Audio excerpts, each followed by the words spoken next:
आज हम देखेंगे new concept on issue of shares, that is री इशू ऑफ शेयर्स।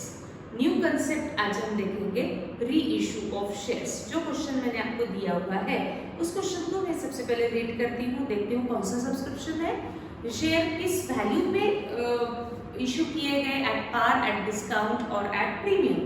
तो स्टार्ट करते हैं। Nande and company limited issued 25,000 equity shares of ₹100 each.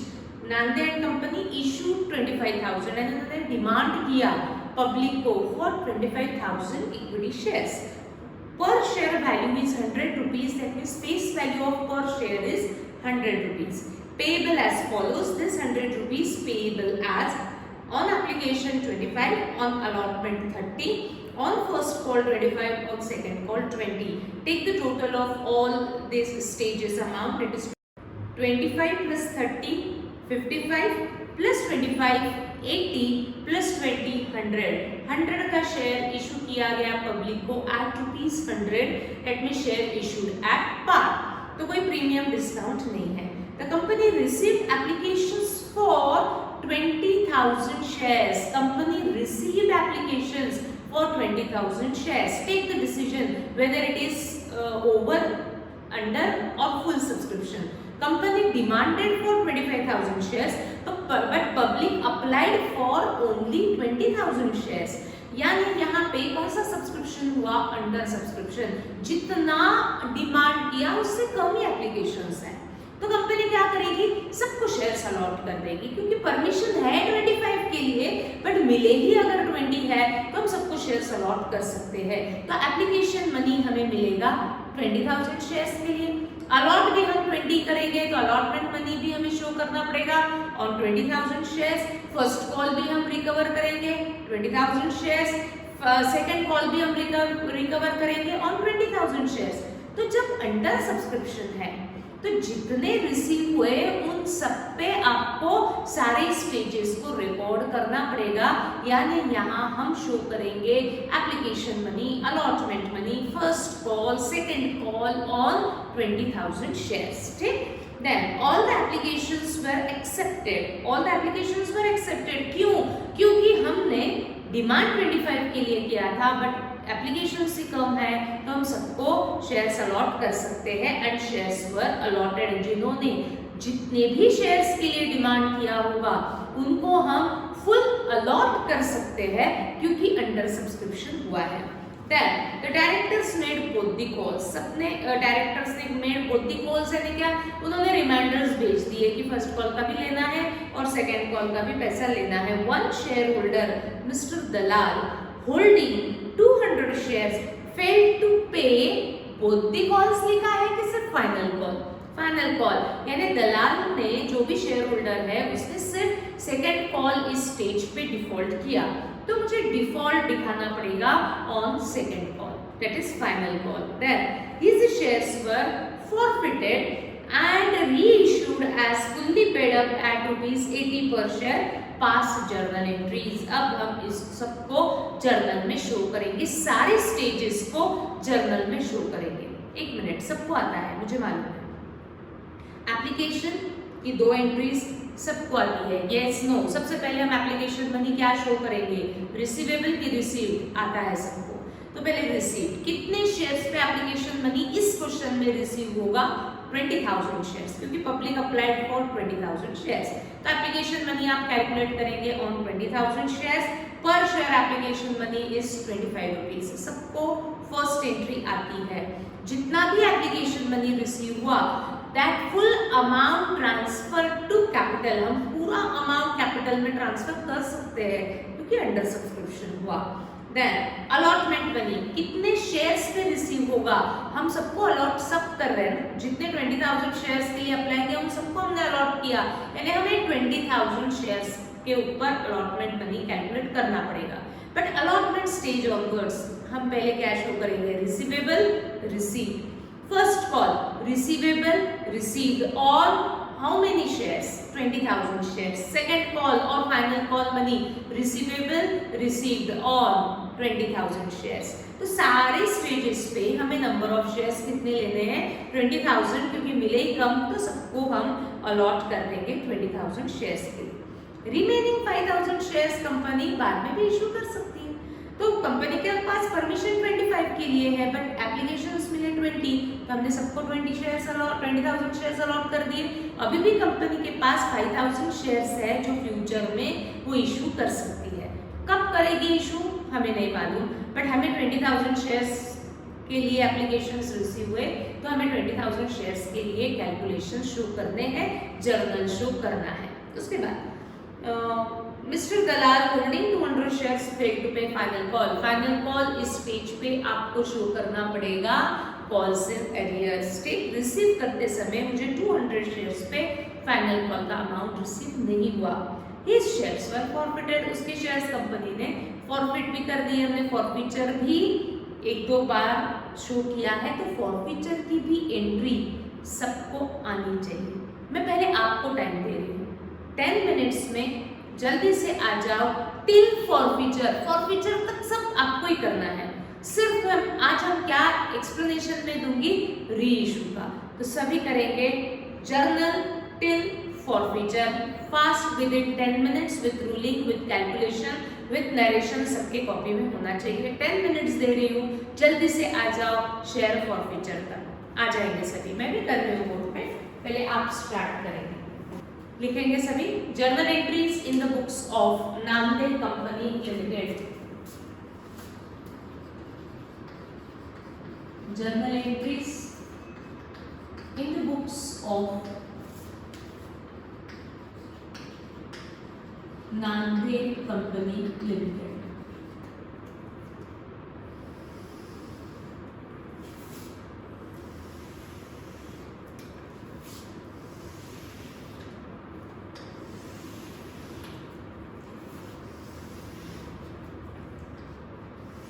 One and half page का रूलिंग या 2 पेजेस का रूलिंग कंप्लीट कर दो, क्योंकि फॉरफिचर के बाद भी और एक स्टेज है री इशू जो आज हम देखने वाले हैं, तो 2 पेजेस का रूलिंग कंप्लीट करके रखते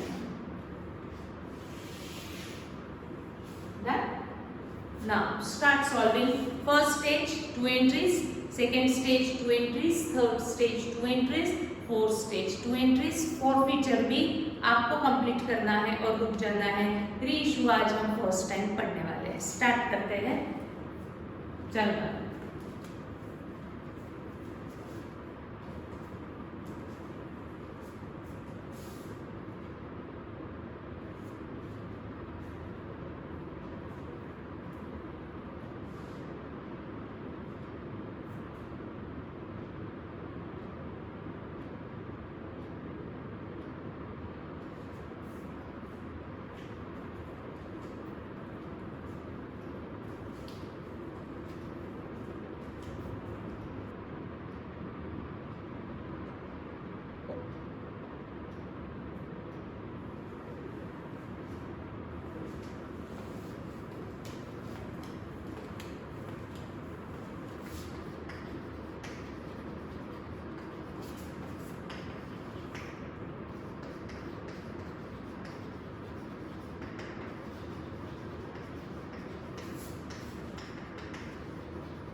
एक बार एंट्रीज को रिवाइज करके फिर हम लास्ट कंसेप्ट पे बढ़ते हैं। सबसे पहली स्टेज हमारी होती है एप्लीकेशन मनी रिसीव्ड। तो हमने एंट्री पास की as cash is coming in, but instead of cash company deal करती है थ्रू बैंक। तो bank account debit to share application account credit. तो हमने एंट्री पास की bank to share application on applications receive हो, application money receive होगा on 20,000 shares. तो 20,000 shares में 25 rupees per share is application money. तो company को एप्लीकेशन इस स्टेज पे कैश रिसीव हुई होगी, अमाउंट रिसीव हुई होगी 5 लाख।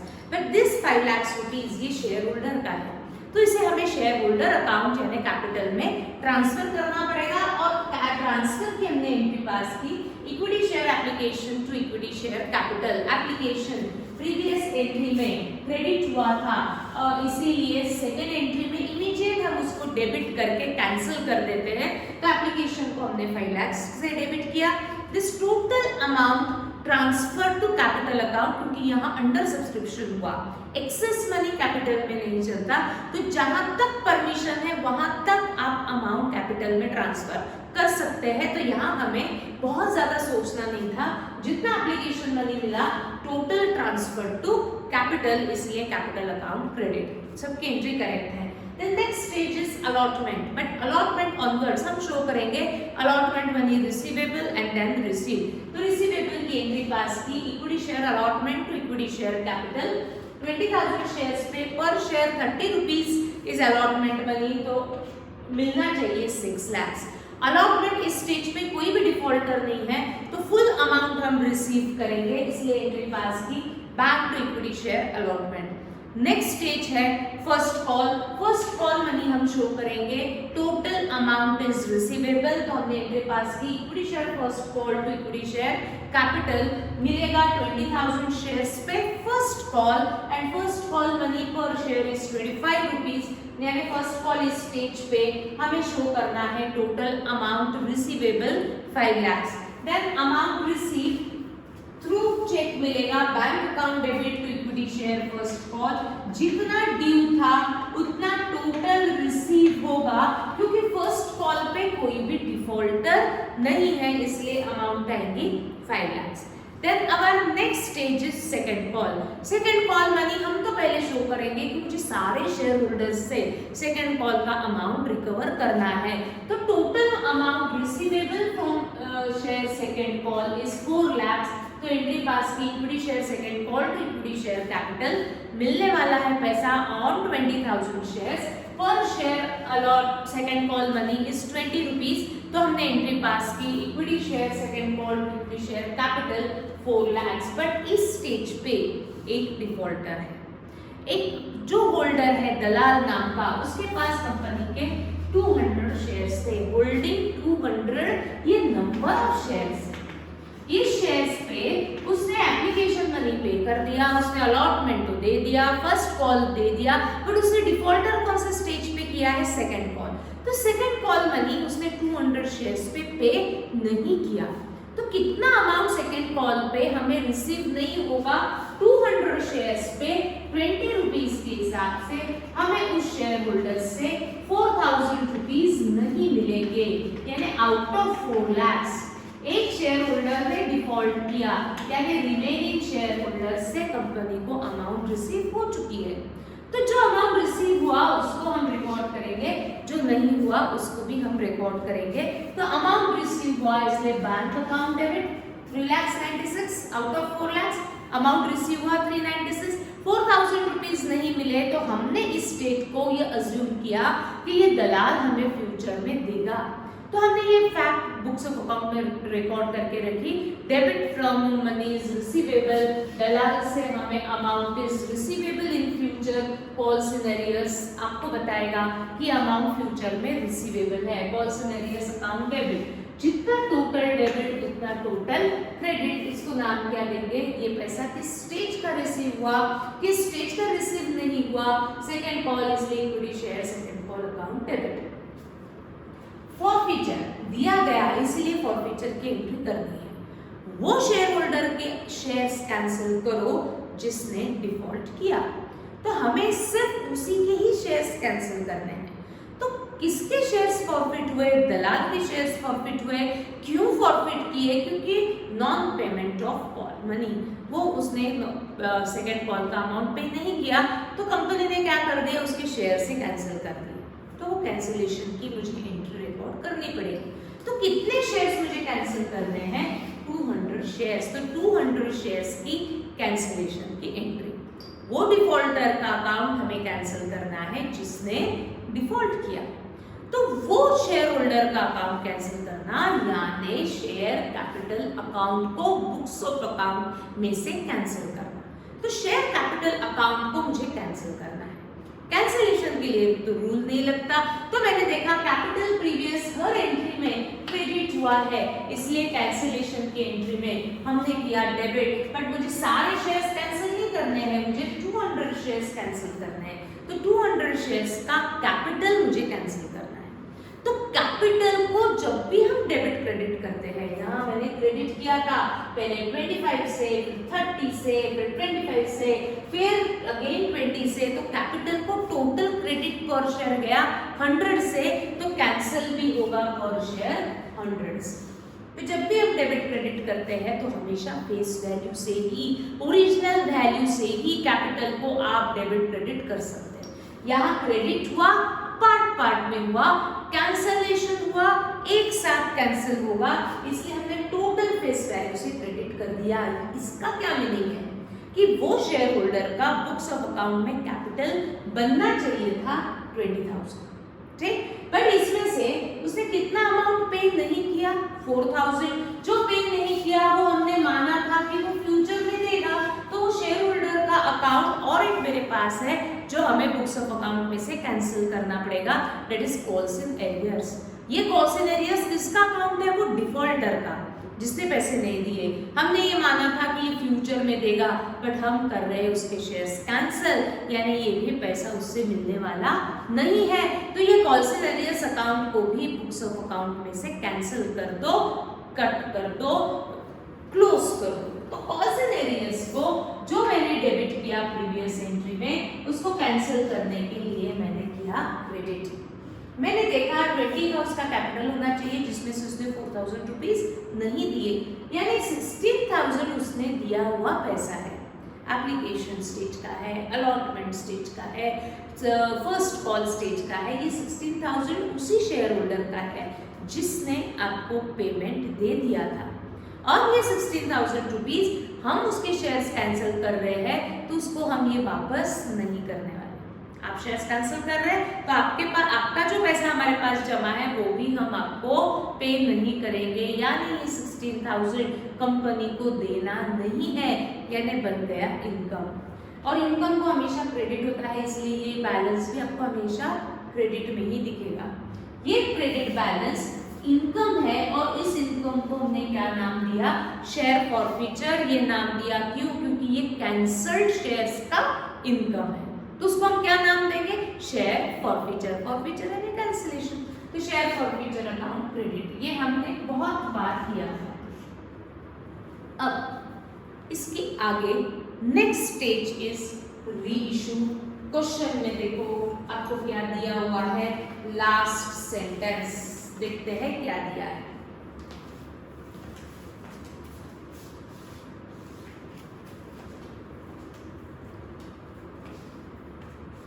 ध्यान सबका और एक ही बार में समझ में आना चाहिए। ध्यान सबका।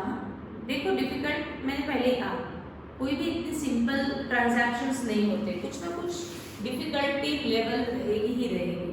क्या कहता है next transaction? His shares were forfeited, उसके शेयर्स आपने कैंसिल कर दिए, उसकी मैंने एंट्री भी पास कर दी, एंड री इशूड एट, क्या दिया है? री issued as fully paid up rupees 80 per share. Underline fully paid up at rupees 80 per share. Again read this sentence, read this transaction. His shares were forfeited. उसके shares हमने cancel कर दिए, and reissued as, उसको वापस issue किए as fully paid up at rupees 80 per share. इसका meaning है जो शेयर होल्डर ने डिफॉल्ट किया था उसके शेयर्स तो मैंने कैंसिल कर दिए, but this cancelled shares company ने वापस किसी थर्ड शेयर होल्डर को इशू कर दिए। समझा? फ्रेश शेयर्स हम इशू नहीं कर रहे, हम यहाँ पे कौन से शेयर्स इशू कर रहे हैं? कैंसल्ड शेयर्स इशू किए। ध्यान से होना चाहिए, जब मैं कैंसल्ड शेयर्स इशू करती हूँ तो मैं उसे टर्म देती हूँ री इशू। री इशू यानी ये वापस इशू किए गए। एक बार तो इशू कर दिए थे दलाल को, अब उसके शेयर्स मैंने कैंसिल करके वापस ले लिए और वापस मैंने इस कैंसल्ड शेयर्स को इशू किया, यानी ये हमारा फ्रेश इशू नहीं है, ये हमारा बन जाएगा री इशू। यानी अगेन सेम शेयर्स किसी और शेयर होल्डर को इशू किए जा रहे हैं, तो मैंने टर्म दिया री इशू। री इशू का मीनिंग सबको क्लियर है? ठीक, आगे बढ़ते हैं। अब जो थर्ड शेयर होल्डर है कौन है मुझे नहीं मालूम, वो शेयर होल्डर को ये 200 शेयर्स हमने बेच दिए, बट जब हम कैंसल्ड शेयर्स बेच रहे हैं तो ओरिजिनल वैल्यू से हम कम वैल्यू में इशू करते हैं। तो ओरिजिनल वैल्यू पर शेयर उसकी फेस वैल्यू थी 100 रुपीज, बट हमने इसको जब थर्ड शेयर होल्डर को बेचा तब हमने उसको कितने अमाउंट पे इशू किया? At 80 rupees per share. क्यों कम वैल्यू में बेचा? क्योंकि ये कैंसल्ड शेयर्स है। फ्रेश शेयर्स हम ओरिजिनल वैल्यू में बेचते हैं, बट कैंसल्ड शेयर्स अगर हम री इशू करते हैं तो हम उसको कम दाम में बेचते हैं, कम वैल्यू में बेचते हैं। जैसे सेकेंड हैंड कोई भी चीज हम खरीदते हैं तो उसकी वैल्यू हम कम प्राइस देते हैं क्योंकि वो यूज्ड हुआ है। तो ये कैंसल्ड शेयर्स भी जब मैं इसको री इशू करती हूँ तो ओरिजिनल वैल्यू से हम उसको कम वैल्यू में बेचेंगे। तो यहाँ दिया है कि वो 80 रुपीज में बेचा, यानी 100 का शेयर जब री इशू किया तब आपने 80 रुपीज में बेचा। तो इसको मुझे बुक्स ऑफ अकाउंट में रिकॉर्ड तो करना पड़ेगा क्योंकि ट्रांजैक्शन हो रहा है। हमने शेयर होल्डर को इशू किया, यानी शेयर होल्डर को कैंसल्ड शेयर्स दिए, बदले में शेयर होल्डर ने हमें पैसा दिया होगा, तो इसको मुझे बुक्स ऑफ अकाउंट में रिकॉर्ड करना पड़ेगा। धीरे धीरे मैं एंट्री पे बढ़ रही हूँ, ध्यान सबका चाहिए। जब मैं cancelled shares third share holder को बेचती हूँ तो मैंने ये 200 शेयर्स उसको दिए, बदले में उससे पैसे लिए थे। किस फॉर्म में मैं ट्रांजैक्शन को रिकॉर्ड करूंगी? कैश या बैंक के थ्रू? मुझे बैंक के थ्रू ही करना है। तो हम एंट्री पास करेंगे, जब भी मैं री इशू करती हूँ तो मुझे पैसा मिलेगा, इसीलिए बैंक अकाउंट डेबिट। कितने शेयर्स पे आपको ये अमाउंट रिसीव होगी? जो आपने कैंसल्ड शेयर्स किए थे वो आपने अगेन री इशू किए। तो कितने कैंसिल किए थे हमने शेयर्स? 200। तो री इशू भी आपने कितने किए होंगे? 200 शेयर्स पे हमें कितना अमाउंट रिसीव होगा? 80 रुपीज पर शेयर। अब जो मैं बोल रही हूँ ध्यान से समझना चाहिए। जब मैं फ्रेश शेयर्स इशू करती हूँ, जब मैं फर्स्ट टाइम शेयर्स इशू करती हूँ, फ्रेश शेयर्स इशू करती हूँ, तो मुझे पैसा पार्ट में मिलता है। देखो आपको वो स्टेजेस दी थी, application, allotment, first call, second call. But जब मैं कैंसल्ड शेयर्स इशू करती हूँ, यानी जब मैं शेयर्स री इशू करती हूँ, तो स्टेज वाइज पैसा नहीं लिया जाता, पूरा का पूरा पैसा एक साथ लिया जाता है। इसीलिए जब ये री इशू हो रहा है 80 रुपीज में, तो इसकी स्टेजेस आपको नहीं दी है कि ये 80 रुपीज में से एप्लीकेशन कितना, अलॉटमेंट कितना, फर्स्ट कॉल कितना, फाइनल कॉल कितना, कुछ भी मेंशन नहीं है। क्यों? क्योंकि जब री इशू होता है तब अमाउंट हम पूरा का पूरा एक साथ लेंगे, यानी वो शेयर होल्डर 200 शेयर्स पे हमें कितना अमाउंट पर शेयर पे करेगा? 80 रुपीज। देखो सबको समझा है? 2 मिनट में रुक रही हूँ। देखो मैंने जो कहा वो समझा है? समझा मैंने क्या कहा? डन? एक बार वापस। एक दलाल था जिसने सेकंड कॉल पे डिफॉल्ट किया था, तो कंपनी ने उसके शेयर्स कैंसिल कर दिए थे, फॉरफिट कर दिए थे, बट आपको दिया गया ये कैंसल्ड शेयर्स री इशू किए गए, यानी ये जब शेयर्स वापस लिए गए तो हमने किसी और शेयर होल्डर को ये शेयर्स बेच दिए। कितने नंबर ऑफ शेयर्स बेच रहे हैं हम? जितने कैंसिल किए। कितने कैंसिल किए थे? 200, तो री इशू हमने कितने किए? 200। जब हम कोई फ्रेश शेयर्स इशू करते हैं तो अमाउंट हम स्टेज वाइज शेयर होल्डर से रिकवर करते हैं, बट जब हम री इशू करते हैं, कोई कैंसल्ड शेयर्स आप इशू करते हो, तो पैसा स्टेज वाइज नहीं लिया जाता, पूरा एक साथ लिया जाता है। इसीलिए 200 शेयर्स पे वो शेयर होल्डर ने हमें 80 रुपीज के हिसाब से पैसा हमारे बैंक अकाउंट में डिपॉजिट कर दिया होगा। ये 80 रुपीज की कोई भी स्टेज आपको नहीं दी है कि application, allotment, first call, final call, कुछ भी मेंशन नहीं है। यानी ये 80 रुपीज कंपनी ने पूरा का पूरा एक साथ लिया होगा और कंपनी री इशू पे पूरा का पूरा अमाउंट एक साथ ही लेती है। तो बैंक अकाउंट डेबिट पैसा मिला कितने शेयर्स पे? 200 शेयर्स पे।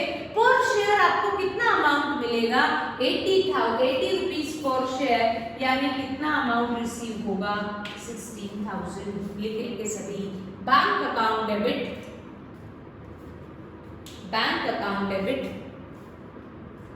200 शेयर्स पे 80 रुपीज के हिसाब से कंपनी को रिसीव होगा 16,000। बट मिलने वाला ये जो पैसा है वो क्या है? कमीशन है, डिस्काउंट है, इंटरेस्ट है, सेल्स है कि शेयर होल्डर का पैसा है? शेयर होल्डर का पैसा है। तो इसको मुझे कहाँ ट्रांसफर करना पड़ेगा? इमीडिएट कैपिटल अकाउंट में। और इसीलिए एक लाइन ब्लैंक रखते हुए लिखना इक्विटी शेयर कैपिटल।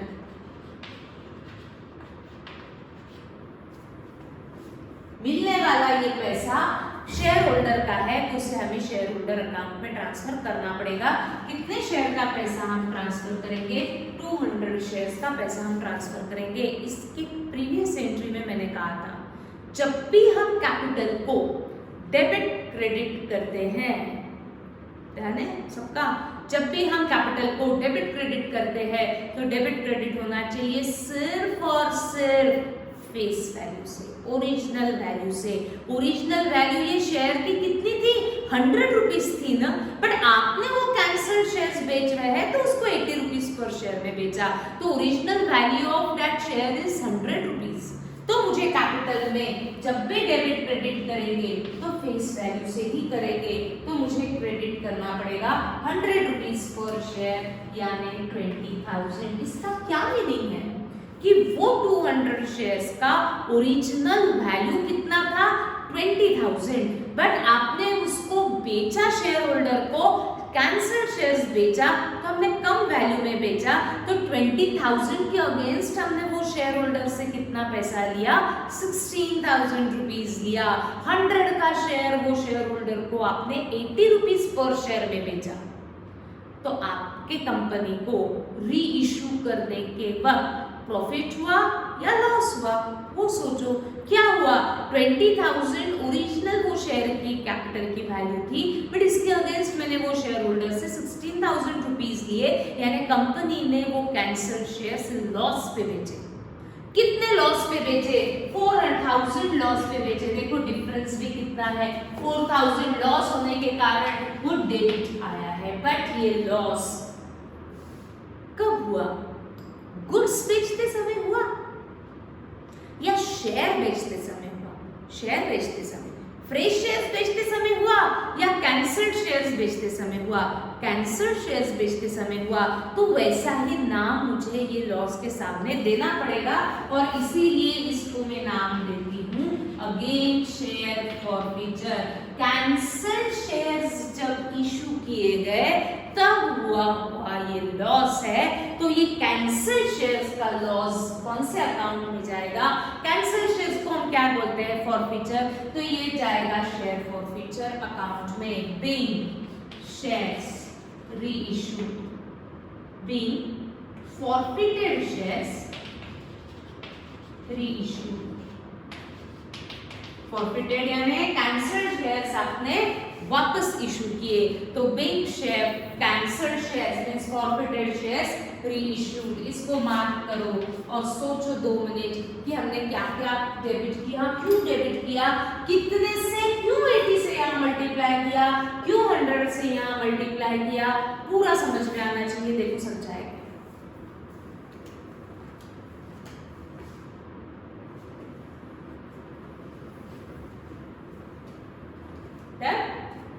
एक बार वापस ये दोनों एंट्रीज को वापस समझते हैं। फॉरफीचर मींस कैंसिलेशन, किसके शेयर्स कैंसिल करो, जिसने डिफॉल्ट किया। डिफॉल्टर के पास कंपनी के कितने शेयर्स थे, 200। शेयर होल्डर का अमाउंट कैंसिल करना यानी शेयर कैपिटल को कैंसिल करना। कैंसिलेशन की एंट्री के लिए तो अपोजिट इफेक्ट देना है, तो कैपिटल को हम हमेशा क्रेडिट करते हैं, इसीलिए हमने कैंसल्ड शेयर्स पे कैपिटल को डेबिट किया था। 200 शेयर्स कैंसिल हो रहे हैं, कैपिटल को जब भी आप डेबिट क्रेडिट करते हो तो ओरिजिनल वैल्यू से ही डेबिट क्रेडिट करना पड़ता है, दैट इज फेस वैल्यू। तो हमने यहाँ 100 से मल्टीप्लाई किया। इसके पीछे रीजन मैंने एक्सप्लेन किया हुआ था, जो सुधांशु का डाउट था। ठीक, पार्ट में यहाँ हमने कैंसिल किया है 100 से, क्रेडिट किया है 100 से, तो कैंसिल भी होगा 100 पर शेयर से। तो ये कैंसिल शेयर होल्डर का अकाउंट बुक्स ऑफ अकाउंट में से कैंसिल हो गया। और एक अकाउंट उसका हमारे पास था, पॉलिसी इन एरियर्स, जो डेबिट हुआ था उसको कैंसिल करने के लिए क्रेडिट किया। बैलेंस था इस एंट्री का 16,000। ये बैलेंस जो है वो शेयर होल्डर ने दिया हुआ पैसा है, इसको आपको वापस करने की जरूरत नहीं है, यानी ये बन गया कंपनी का इनकम। इसका मीनिंग क्या है कि जब हमने शेयर्स फॉरफिट किए, कैंसिल किए, तो कंपनी को इनकम हुआ था 16,000, क्रेडिट है, यानी वो कैंसिल करते समय का इनकम था 16,000। अब कंपनी ने क्या किया, ये कैंसिल्ड शेयर्स वापस किसी और शेयर होल्डर को बेच दिए। पुराने शेयर्स बेच दी ना कंपनी, तो उसको कहा जाता है रीइश्यू। रीइश्यू यानी कैंसिल्ड शेयर्स बेचे गए। पहले जो किसी और को बेचा था, अब हम वही शेयर्स किसी और को बेच रहे हैं। तो कैंसिल्ड शेयर्स जब हम बेचते हैं तो कंपनी उसको कम वैल्यू में बेचती है, ओरिजिनल से कम वैल्यू में कंपनी ने बेचा, ऐसा क्वेश्चन में दिया हुआ है। रीइश्यूड एट ₹80 पर शेयर, यानी 100 का शेयर को शेयर होल्डर को हमने 80 में बेचा। क्यों? क्योंकि ये कैंसिल्ड शेयर्स बेच रहे हैं। तो उसने हमको कहा कि आप कैंसिल्ड शेयर्स दे रहे हो तो मैं वैल्यू भी कम दूंगा। तो कंपनी ने उसकी वैल्यू कितनी फिक्स की, ₹80 पर शेयर। तो ₹80 पर शेयर वो शेयर होल्डर आपको कंपनी में पैसा देगा। तो किस फॉर्म में पैसा देगा, चेक के थ्रू, बैंक अकाउंट, डेबिट। कितने शेयर्स पे हमने उसको इशू किए, 200 शेयर्स इशू किए, वो हमें कितना पर शेयर देगा, उसके अगेंस्ट ₹80 पर देगा। क्या पार्ट पे देगा या एक साथ देगा? एक साथ। क्यों? फ्रेश शेयर्स का पैसा पार्ट में लिया जाता है, रीइश्यू का पैसा एक साथ लिया जाता है। तो पूरा हमने ₹80 पर शेयर वो शेयर होल्डर से 200 शेयर्स पे ले लिए, दैट इज 16,000। बट उस शेयर की ओरिजिनल फेस वैल्यू कितनी थी, 100 थी। यानी कैपिटल, ये पैसा जो वो दे रहा है वो शेयर के अगेंस्ट दे रहा है, यानी अमाउंट मुझे कैपिटल में ट्रांसफर करनी पड़ेगी, और कैपिटल हमेशा क्रेडिट होता है, तो हमने उसको क्रेडिट में लिखा। बट कैपिटल में जब भी मैं डेबिट क्रेडिट करती हूँ तो होना चाहिए फेस वैल्यू से, इसलिए मल्टीप्लाई किया 100 से। इसका मीनिंग क्या है कि हमने उसको 100 से क्यों किया, वो 200 शेयर्स की ओरिजिनल वैल्यू कितनी थी, 20,000। बट ये 20,000 के अगेंस्ट हमने शेयर होल्डर को कहा कि आप हमें कितना अमाउंट दो, 16,000, यानी 100 का शेयर ₹80 में बेचा गया, यानी हमने ये कैंसल्ड शेयर्स लॉस पे बेचे। तो वो लॉस भी मुझे बुक्स ऑफ अकाउंट में शो करना पड़ेगा। Debit all expenses and losses, इसलिए बैलेंस भी डेबिट में आया। कैंसल्ड शेयर्स का ये रीइश्यू पे लॉस हुआ, इसलिए उसको हमने नाम दिया अगेन शेयर फॉरफीचर, क्योंकि ये जो लॉस हो रहा है वो फॉरफिटेड शेयर्स का लॉस है, इसलिए हमने नाम दिया शेयर फॉरफीचर। अब ध्यान से समझना, इसके बाद और एक एंट्री आने वाली है, कौन सी? डिफिकल्ट तो जाएगी ही जाएगी और डिफिकल्ट लगना भी चाहिए। ध्यान सबका 11th एंट्री देखो, तो ये समझा है क्या, रीइश्यू।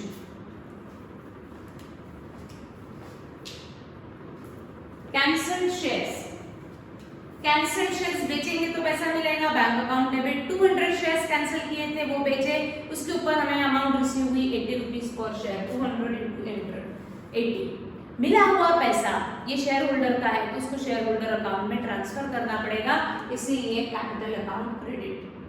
बट कैपिटल को जब भी आप डेबिट क्रेडिट करेंगे तो फेस वैल्यू से ही करना पड़ता है, इसलिए 100 रुपीज यानी 200 into 100 उसका कैपिटल बनना चाहिए था 20 बट हमने उससे पैसे लिए 16, कैंसिल शेयर्स बेच रहे तो कम वैल्यू में बेच दिए, लॉस हुआ 4000 का, वो लॉस कैंसिल शेयर्स का है इसलिए इसको नाम दिया शेयर फॉरफीचर, क्योंकि कैंसिलेशन को हम कहते हैं फॉरफीचर, तो शेयर फॉरफीचर अकाउंट क्रेडिट। अब ये दो एंट्रीज देखो, इसमें यहां क्रेडिट हुआ है फॉरफीचर 16,000 से और यहां डेबिट हुआ है फॉरफीचर 4,000 से, राइट? इसका क्या मीनिंग है? जब मैंने उसके शेयर्स कैंसिल किए थे तब मुझे इनकम हुआ था 16,000 का, बट ये कैंसिल शेयर्स जब मैंने बेचे तब मुझे लॉस हुआ था 4,000 का, यानी कैंसिलेशन पे कहीं इनकम हो रहा है कहीं लॉस हो रहा है। देखो ये समझाएगा, जब मैंने शेयर्स कैंसिल किए तब मेरा इनकम हुआ था 16,000 का, ये पैसा उसका हमारे पास डिपॉजिट था, वो आपको कहीं और देने की जरूरत नहीं है।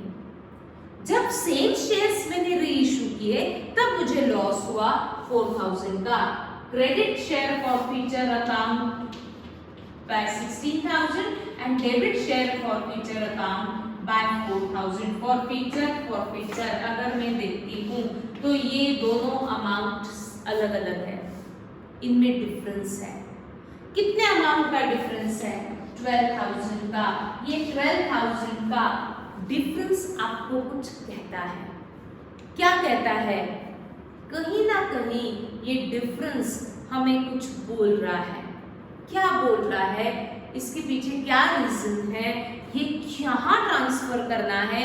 ये एंट्री को हमें बुक्स ऑफ अकाउंट में कैसे रिकॉर्ड करना है, मैं वीडियो में नहीं बता रही हूँ, मुझे चाहिए सभी लाइव क्लास में, ठीक? तो ये डिफरेंस को भी मुझे बुक्स ऑफ अकाउंट में रिकॉर्ड करना पड़ेगा बाय पासिंग जर्नल एंट्री। वो डिफरेंस कुछ ना कुछ कह रहा है। आ जाओ लाइव में देखते हैं ये डिफरेंस को क्या कहना है, उसको हम कैसे जर्नल एंट्री को पास करेंगे। ये जब आप आमने सामने होंगे तो ही मैं इसको और डिटेल में एक्सप्लेन कर पाऊंगी। तो आ जाओ जल्दी से लाइव में और मिलते हैं लास्ट एंट्री पे, ठीक? तो उसके पहले ये दोनों एंट्री एक बार रिवाइज करो। ये क्या मैंने लिखा, क्यों लिखा, इसको भी थोड़ा सा सोचो और लाइव में आ जाओ। लास्ट एंट्री हम लाइव में लेते हैं, ठीक? Thank you.